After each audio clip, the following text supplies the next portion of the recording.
Guys, good morning, welcome to my new blog. और कैसे हैं आप सभी लोग, ज़रूर बताइएगा कमेंट बॉक्स में।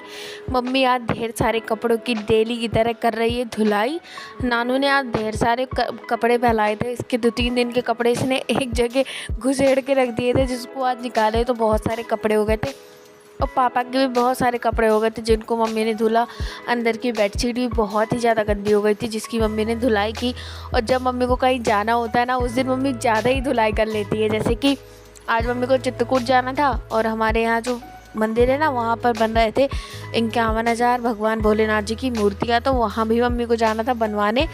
तो अब भी मम्मी बहुत ज़्यादा लेट हो गई थी, लेकिन फिर भी मम्मी ने फटाफट से काम किया और फिर चली गई थी।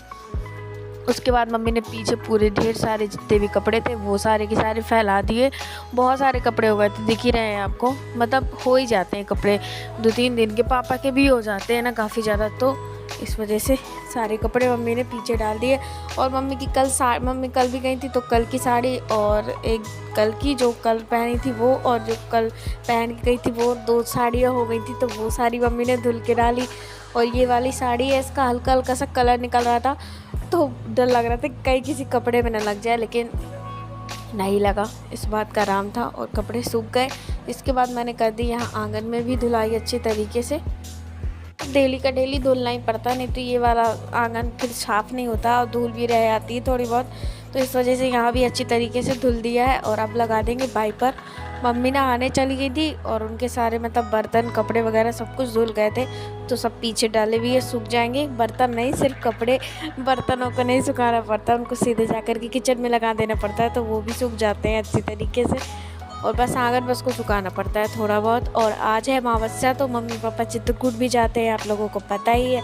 और उसके साथ कुछ ना कुछ फलाहार भी खाते हैं। तो मम्मी तो चली गई थी शंकर जी बनवाने, लेकिन मैं फुर्सत थी घर में, तो मैंने सोचा चलिए मैं सबसे पहले पापा को ये साबूदाना जो रहते हैं ना, उसकी टिक्की खाना था। तो ये नहा धो करके मैंने ये टिक्की के लिए साबूदाना सबसे पहले क्या करा था, भूंजा था। तो भूंजने के लिए कढ़ाई पहले आप गरम कर लीजिए। गरम करने के बाद उसमें ये साबूदाना डाल दीजिए। साबूदाना को फोड़ना बहुत ज़रूरी है जब हम उसकी टिक्की बना रहे हो। तो इस तरीके से जब हम लगातार साबूदाना को चलाते रहेंगे ना, तो वो अपने आप ऐसे पट पट पट पट की आवाज़ करके फूट जाएगा। और जब उसे आप तोड़ेंगे तो वो बिल्कुल पाउडर जैसा बन जाएगा। मतलब ये प्लास्टिक जैसा, ये जो साबूदाना आपको दिख रहा है ना, अभी देखिएगा आगे के ब्लॉग में, ये अपने आप जैसे ही थोड़ा थोड़ा हीट पाएगा तो ये फूटना चालू कर देगा। देखते जाइएगा इसे, देखिए। इसीलिए मैंने आपको इसे पास से दिखाया है। और ये कितना ज़्यादा, पहले ऐसा लगेगा ना बिल्कुल प्लास्टिक जैसा है, लेकिन जब ये फूटना चालू करता है ना, तो बिल्कुल मतलब टूटता जाएगा। फिर अगर ज़्यादा हो जाए, गैस का फ्लेम हाई हो जाए, तो बिल्कुल आप धीमा कर दीजिए, उसको लगातार चलाते जाइए।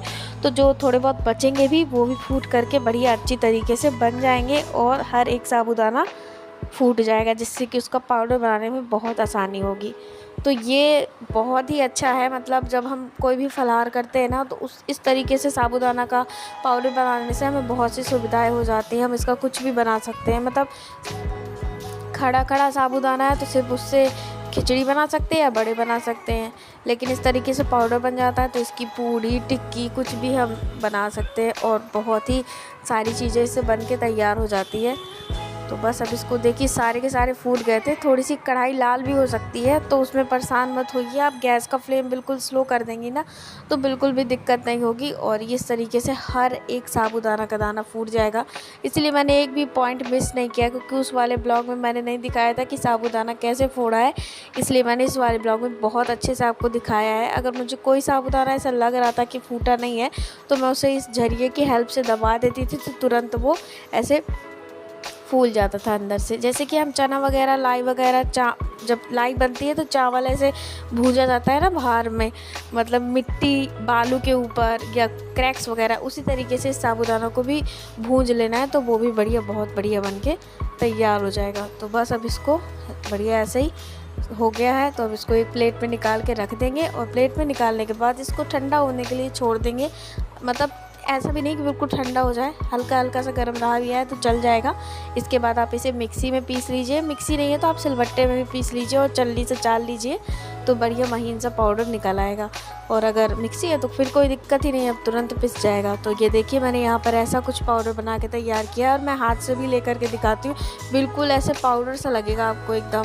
ये देखिए बिल्कुल पाउडर है, हाथ में भी सफ़ेद सफ़ेद छप रहा है वो पाउडर, मतलब बहुत ही बेहतरीन बन गया है। और मम्मी आ गई थी तो अब उसके बाद मम्मी यहाँ पर छील रही हैं आलू बनाने के लिए बड़े, तो बड़े नहीं टिक्की, हाँ। तो उसमें वो साबूदाना मिला दिया था आलू में, साबूदाना का पूरा पाउडर और आलू और मिर्ची पत्ती थी नहीं आज घर में और नमक, बस इन सारी चीज़ों से मम्मी बेहतरीन सी साबूदाना और आलू की टिक्की बना करके कर लेंगी तैयार। तो देखते जाइए गाइस, एंजॉय करते जाइए वीडियो को और लाइक और चैनल को सब्सक्राइब भी करते जाइए। तो सबसे पहले मम्मी ने प्यारी प्यारी सी टिक्की बना करके हाथ में तैयार कर ली थी और अब इन सभी टिक्कियों को डाल देंगे इस तेल की कढ़ाई में। गाइस सच में बिल्कुल आलू टिक्की जैसी ही लगती है ये सच में, क्योंकि जो ये साबूदाना है वो कुरकुराहट का भी काम करता है, क्योंकि जब ये सिक जाता है तो क्रिस्पी हो जाता है।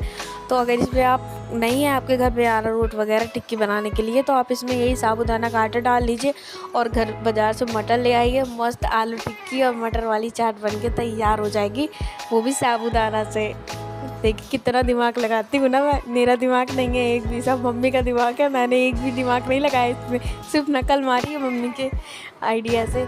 और इसके बाद मम्मी ने यहाँ पर सारी टिक्की बना के तैयार कर ली है। तो अब इसे एक प्लेट में निकाल लेते हैं, ठंडा होने के लिए रख देंगे, मतलब बिल्कुल गरम गरम खाने में मुंह मतलब वो हो जाता है ना, जल जाता है, इस वजह से थोड़ा सा ठंडा हो जाए फिर खाएंगे।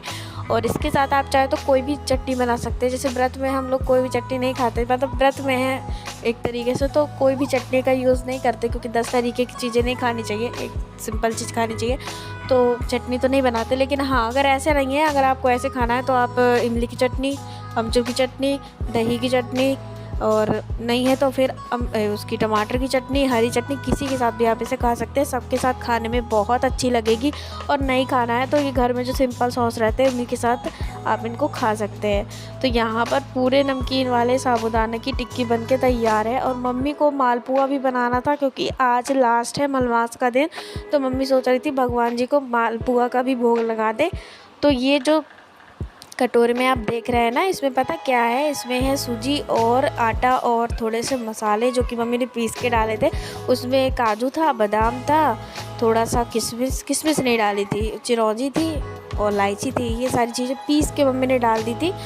तो क्या है बहुत ही अच्छी तरीके से फूल गया था। 3 घंटे पहले मम्मी ने इसे फुला के रख दिया था और बनाने से पहले आधा चम्मच इसमें बेकिंग सोडा डाला था जो बाज़ार में आता है वो, बस उसके बाद प्यारे प्यारे से मतलब बीच में मम्मी ने एक चमचे की हेल्प से पूरे मालपुआ का जो घोल रहता है वो एक बार चुआ दिया था। तो बहुत ही अच्छा मालपुआ बन के तैयार हो गए थे, और मतलब थोड़ा ही घोल था, ज़्यादा नहीं था, कि जिसमें से 8-10 मालपुए बन के तैयार हो गए थे। और खाने में भी बहुत मज़ेदार लगते हैं और भगवान जी को भोग भी लगाया जाता है मलमास के महीने में, तो इसलिए मम्मी ने ये मालपुए बना करके भी तैयार कर लिए थे। और बहुत ही सिंपल है, लगता है कठिन है कि मालपुए बहुत कठिन है, लेकिन बहुत ही सिंपल है, बहुत आसानी से बन जाते हैं। और सूजी के बनाने आप सूजी के बना लीजिए, आटे के बनाने आटे के बना लीजिए, आटे के भी बहुत लाजवाब बनते हैं, बहुत ही ज़्यादा टेस्टी बनते हैं। तो बस अब इस तरीके से मैं आप लोगों को स्टेप बाय स्टेप दिखा रही हूँ कि मम्मी कैसे बना रही है। अगर मुझे बताने में कोई चूक रह जाती हो तो देखने में भी आपको अच्छी तरीके से समझ में आ जाती होगी। और घोल बिल्कुल भी इसका गाढ़ा नहीं करना, मतलब पतला नहीं करना, ज़्यादा गाढ़ा नहीं करना। देख ही रहे होंगे आप लोग, समझ ही रहे होंगे कि मम्मी ने कितना घोल रखा है, जितना कि हम किसी चीज़ को जैसे हम पकौड़ी वगैरह बनाते हैं ना, उसकी कड़ी की पकौड़ी बनाते हो तब गाढ़ा घोल रखना है, तो बहुत ही अच्छी सी पकौड़ी मतलब मालपुए बन के तैयार हो जाएंगे। तो यहाँ पर सारे मालपुए मम्मी ने कर दिए तैयार, भगवान को भी लगा दिया था मैंने भोग। और 4 बजे मम्मी पापा दोनों तैयार हो गए थे जाने के लिए। तो मम्मी यहाँ पर बैठी हुई हैं तैयार, और मम्मी ने स्टॉल ली थी फिर ले करके नहीं गई थी, और पापा भी तैयार हो रहे हैं। थोड़ी सी सुपारी खा लेंगे चलने से पहले, चश्मा वगैरह साफ़ कर लेंगे और बस अब निकल जाएंगे चित्रकूट की ओर। वहाँ से परिक्रमा करेंगे, भगवान जी के दर्शन करेंगे और फिर उसके बाद आ जाएंगे अपने घर। तो बस पापा ने भी लगा लिया है चश्मा, मम्मी भी बिल्कुल तैयार है और नानू बिल्कुल तैयार है पढ़ाई के लिए, क्योंकि उसके सर भी आने वाले थे। इस वजह से वो पढ़ने के लिए भी बिल्कुल अलर्ट बैठा था कि जितनी जल्दी सर आए, क्योंकि 4:30 बज जाते, 5 बजे सर आ जाते हैं, तो बिल्कुल 4:30 बजे से ही वो अलर्ट होकर बैठ जाता है। और मम्मी की चप्पल रखी हुई थी वहाँ, वैसे भी चप्पल ऐसी पहन के जाते हैं एकदम सिंपल सी, अगर चोरी भी हो गई तो आपको ज़्यादा अफसोस ना हो, क्योंकि मेला वगैरह में ना कभी कभार ऐसा हो जाता है कि चीज़ें चोरी हो जाती है। इस वजह से थोड़ा ठीक मतलब ऐसे ही कमज़ोर सी चप्पल आप पहन के जाइए। तो मम्मी बढ़िया निकल गई, पापा भी, दोनों के दोनों। तो चलिए फिर देखते हैं, कल मिलते हैं आप लोगों के साथ ऐसे इंटरेस्टिंग नए ब्लॉग में। तो आज का ब्लॉग आप लोगों को अच्छा लगा ही होगा, ना भी अच्छा लगा होगा इस तो भी लाइक और चैनल को सब्सक्राइब कर दीजिएगा।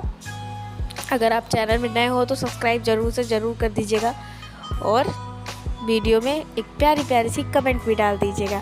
तो चलिए कल मिलती हूँ आप सभी से, तब तक के लिए बाय बाय। अपना ख्याल ज़रूर रखिएगा, स्वस्थ भी रहिएगा और मस्त भी रहिएगा। Bye bye.